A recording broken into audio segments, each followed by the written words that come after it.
This is the AFERY P310 3840 watt-hour portable power station, and I picked it up after a nasty winter outage reminded me how fragile my setup was. I needed something that could keep a full-size refrigerator humming, let me finish a workday on my desktop without babysitting power draw, and still have enough left for coffee and lights.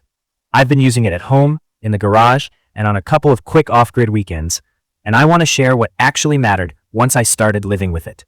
In the portable power space, this sits in that serious high-capacity tier. It's not the little tailgate battery you toss in a backpack, and it's not a fixed-wall battery either. It's for people who want home backup comfort in something that still rolls into a van or across a garage. On paper, it competes with the bigger names, but what convinced me was the balance of capacity, output, and the way it handles real household loads without drama. The first thing I tried was using it as a backup for my home office. I plugged my desktop, dual monitors, modem, and router into the P310 and turned on the UPS feature. When the utility cut for a scheduled line repair, everything stayed alive. No flicker, no reboot, no dropped call. That moment sold me on its role as an everyday safety net, not just a box I'd dust off during storms. I've kept my networking gear on it since then, and I don't think about it anymore. Exactly how backup power should feel.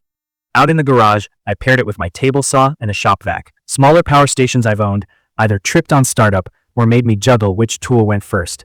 With this one, I hit the saw, the motor surged, and the P310 just handled it. The display spiked, settled, and kept going.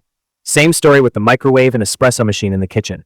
I didn't have to play the one appliance at a time game.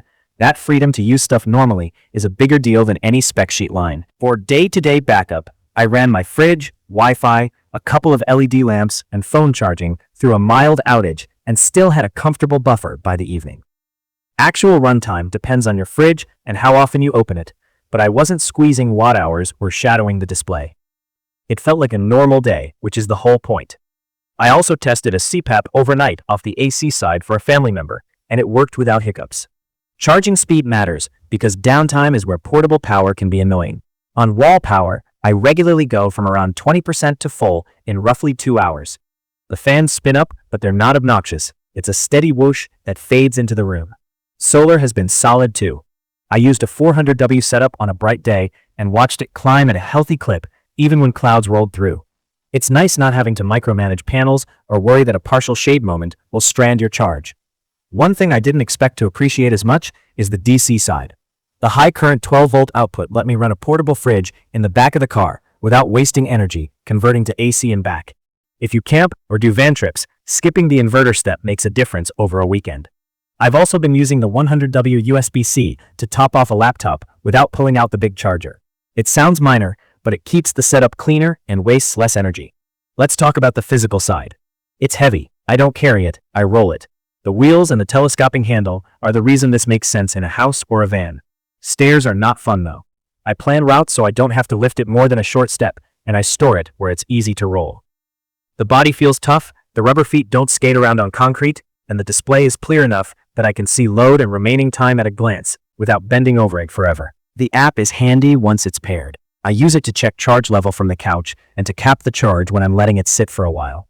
I've had a couple of moments where I had to repair Bluetooth after not connecting for days, which is annoying, but once it's set, the control is useful.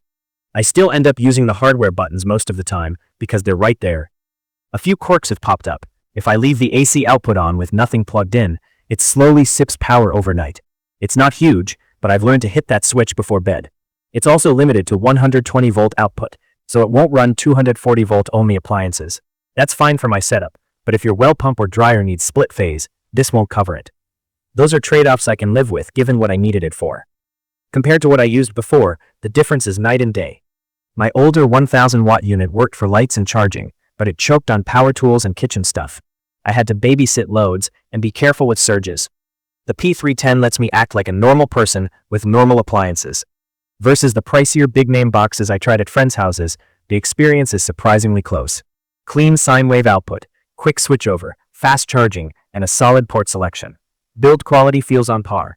Support is more chat and email than a hotline, which some folks might not love, but I haven't needed anything beyond basic questions so far. Value-wise, it hits the sweet spot if you actually need to run real appliances or keep a home office live during outages. If your plan is just phones, tablets, and some lights, this is overkill. If you want to keep a fridge cold, cook, run tools, and not think about it, this makes sense. The option to expand capacity later is nice insurance for longer outages, and having both quick wall charging and strong solar input means I can choose how I refill it depending on the day. It's become part of my routine now. I keep the network gear backed up on it. I roll it out to the garage when I'm cutting lumber, and it rides in the car on weekend trips to run the fridge and charge everything without idling an engine. I don't have to trick it into working or explain it to family members. They plug in and carry on. If you've got questions about specific appliances or want me to test a scenario, drop it in the comments. If this video helped, subscribe for more practical gear reviews and real-world tests.